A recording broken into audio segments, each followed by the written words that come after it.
पिछले वीडियो में हमने कृष्ण द्वैपायन के दिव्य जन्म और उनके महान कार्य यानी कि एक विशाल वेद को 4 भागों में विभाजित करने की कहानी समझी थी। इसी कार्य के बाद वे महर्षि वेद व्यास के नाम से जाने गए, महान संग्रहकर्ता जिन्होंने ज्ञान को युगों तक जीवित रहने लायक बनाया। लेकिन उनकी कहानी यहीं समाप्त नहीं होती। अब हम उनके सबसे गहरे और व्यक्तिगत कार्य की तरफ बढ़ते हैं, दुनिया के सबसे विशाल और गहरे ग्रंथी रचना यानी महाभारत। इस भाग में हम सिर्फ महाभारत की रचना ही नहीं समझेंगे बल्कि उस दिव्य वरदान को भी जानेंगे जिसने उन्हें एक महान ऋषि से बढ़ाकर एक चिरंजीवी बना दिया, एक ऐसा अमर मार्गदर्शक जो आज भी मानवता को कलयुग जैसे कठिन युग में रास्ता दिखाता है। चलिए इस गहरी और अद्भुत यात्रा को आगे बढ़ाते हैं। वेदों को व्यवस्थित करने के बाद भी महर्षि वेद व्यास का सबसे बड़ा कार्य अभी बाकी था। उन्होंने अपने ही वंश की पूरी कहानी देखी थी, जीत, धोखा, धर्म के संघर्ष और अपने ही वंशजों पांडवों और कौरवों के बीच का विनाशकारी युद्ध। उनके पास भरत वंश का पूरा इतिहास था, एक ऐसी कहानी जो धर्म, अर्थ, काम और मोक्ष जैसे जीवन के मूल सिद्धांतों से भरी हुई थी। इस कहानी को समय के लिए संरक्षित करना बहुत जरूरी था। ये कहानी थी महाभारत, लेकिन इतने विशाल ग्रंथ की रचना करना किसी आम व्यक्ति के बस की बात नहीं। वेद व्यास जी के पास पूरी कहानी का दृष्टिकोण था, लेकिन उन्हें एक ऐसे लेखक की जरूरत थी जो उन्हें शब्दों के साथ साथ उनके अर्थ को भी समझ सके। भगवान ब्रह्मा जी की सलाह पर वे गए भगवान गणेश जी के पास, जो बुद्धि के देवता माने जाते हैं, साथ ही वो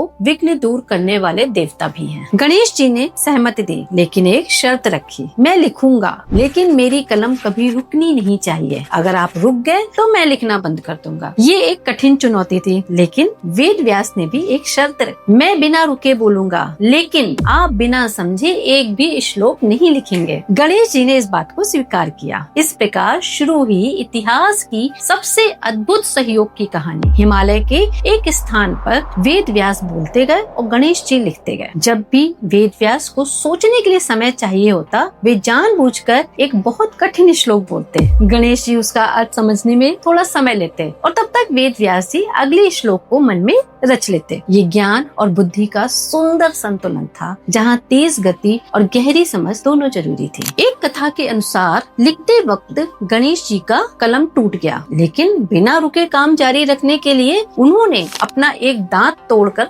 लिखना जारी रखा। इसी कारण उन्हें एक दंत भी कहा जाता है। इस महान ग्रंथ के बीच वेद व्यास जी ने भगवत गीता को स्थान दिया, जो आज भी जीवन का सर्वश्रेष्ठ मार्गदर्शक माना जाता है। सबसे विशेष बात ये है कि वेद व्यास सिर्फ इस कहानी के लेखक नहीं थे, बल्कि इसके एक महत्वपूर्ण पात्र भी थे। वे सत्यवती जी के पुत्र थे और उन्होंने ही धृतराष्ट्र और पांडवों को जन्म दिया। इस प्रकार वे दोनों पक्षों के पितामह बने। इसीलिए महाभारत सिर्फ एक युद्ध की कहानी नहीं, बल्कि मानव जीवन के गहरे सत्य का दर्पण है, जहां वेद व्यास ने अपने अनुभव और करुणा से इसे अमर बना दिया। वेदों को व्यवस्थित करने, पुराणों की रचना करने और महाभारत जैसे महान ग्रंथ को लिखने के बाद महर्षि वेद व्यास का जीवन कार्य पूरा लगता है, लेकिन उनकी यात्रा यहीं समाप्त नहीं हुई। उनका उद्देश्य सिर्फ ज्ञान बनाना नहीं था, बल्कि उसका संरक्षण करना भी था। इसी कारण उन्हें चिरंजीवी होने का वरदान मिला, यानी युगों तक जीवित रहने का वरदान। ये एक दिव्य जिम्मेदारी होती है।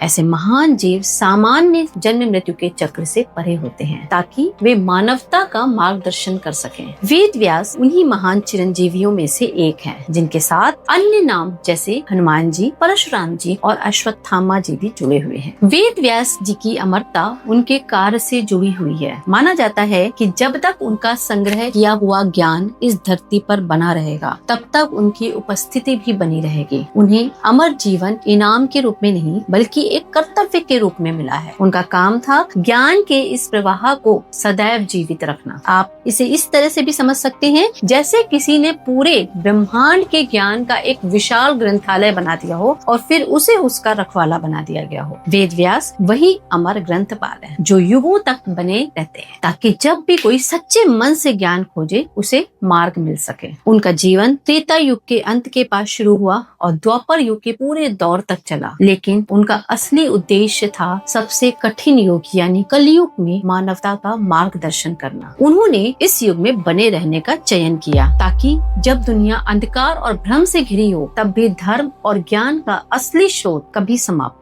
वेद व्यास एक जीवित कड़ी है प्राचीन ऋषियों के युग से लेकर आज तक, एक ऐसे अमर गुरु जो हमेशा अपने पवित्र कर्तव्य के लिए समर्पित है, मानवता को ज्ञान और सत्य की तरफ ले जाने के लिए। द्वापर युग से कलयुग का बदलाव ही महर्षि वेद व्यास के सबसे महत्वपूर्ण कार्य की शुरुआत था। कलयुग, जिसमें हम अब जी रहे हैं, ग्रंथों में अंधकार और कलह का युग कहा जाता है, जहाँ आध्यात्मिकता कम हो जाती है, नैतिक मूल्य गिरने लगते हैं और भौतिकता बढ़ जाती है। भगवत पुराण में वेद व्यास ने इस युग की स्थिति का बहुत स्पष्ट वर्णन किया है। उन्होंने बतलाया कि सत्य, दया और धैर्य धीरे धीरे कम हो जाएंगे, धन ही व्यक्ति की पहचान बन जाएगा, पारिवारिक बंधन कमजोर पड़ेंगे और लोग लालच और स्वार्थ में डूब जाएंगे। इसी कठिन युग के लिए वेद व्यास का कार्य और उनकी उपस्थिति इतनी महत्वपूर्ण है। उन्होंने ग्रंथों को इस तरह से व्यवस्थित किया ताकि कलयुग के लोग जिनकी क्षमता कम हो चुकी है वो भी ज्ञान को समझ सके। उन्होंने जाना कि सतयुग की कठिन तपस्या या त्रेता युग के बड़े यज्ञ सबके लिए संभव नहीं होंगे, इसीलिए उन्होंने एक बहुत गहरा रहस्य दिया। कलयुग में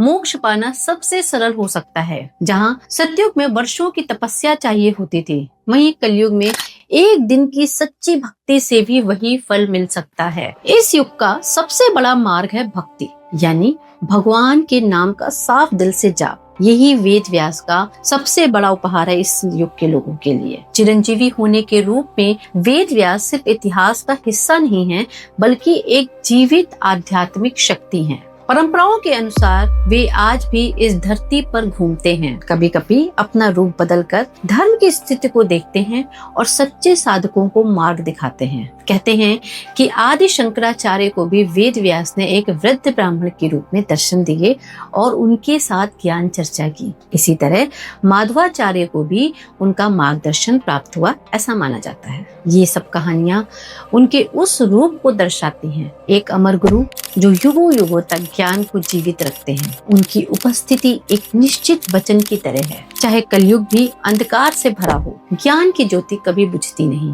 वेद व्यास वही अमर ऋषि हैं जो अपने ज्ञान के भंडार के साथ सदैव स्थित है, ताकि वेदों का ज्ञान, पुराणों की कहानियां और भगवत गीता का अमर संदेश हमेशा नई पीढ़ी तक पहुंचता रहे और मानवता को मार्ग दिखाता रहे।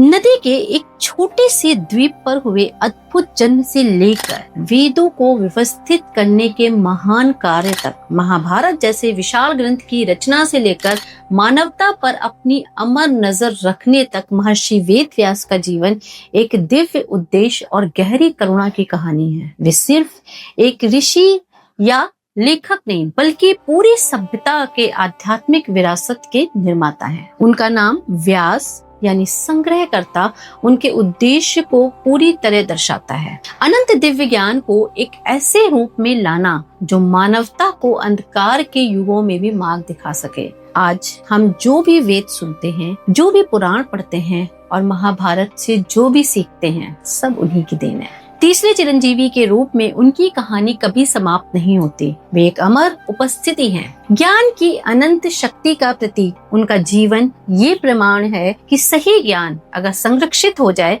तो वो खुद अमर बन जाता है। आज भी गुरु पूर्णिमा को व्यास पूर्णिमा के रूप में मनाया जाता है, एक याद दिलाने के लिए हम सब उनके ज्ञान के ऋण में हैं। उनकी विरासत पत्थर पर नहीं बल्कि जीवित ग्रंथों में लिखी हुई है, जो आज भी साधकों को प्रेरणा देती है, उन्हें सहारा देती है और उन्हें उनकी आध्यात्मिक यात्रा में आगे बढ़ाती है।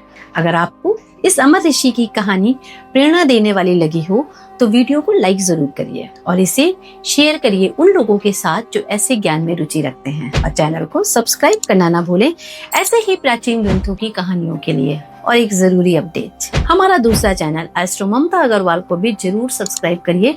वहाँ पर आपको एस्ट्रोलॉजी, न्यूमरोलॉजी, टैरोट और अकल्ट स्टडीज की जो स्टडीज हैं बहुत ही सिंपल और इजी तरीके से सिखाई और समझाई जाती हैं। तो उस चैनल को भी एक बार जरूर चेक करिए। मिलते हैं आपसे अगले वीडियो में एक और इंटरेस्टिंग कहानी के साथ। तब तक के लिए राधे राधे।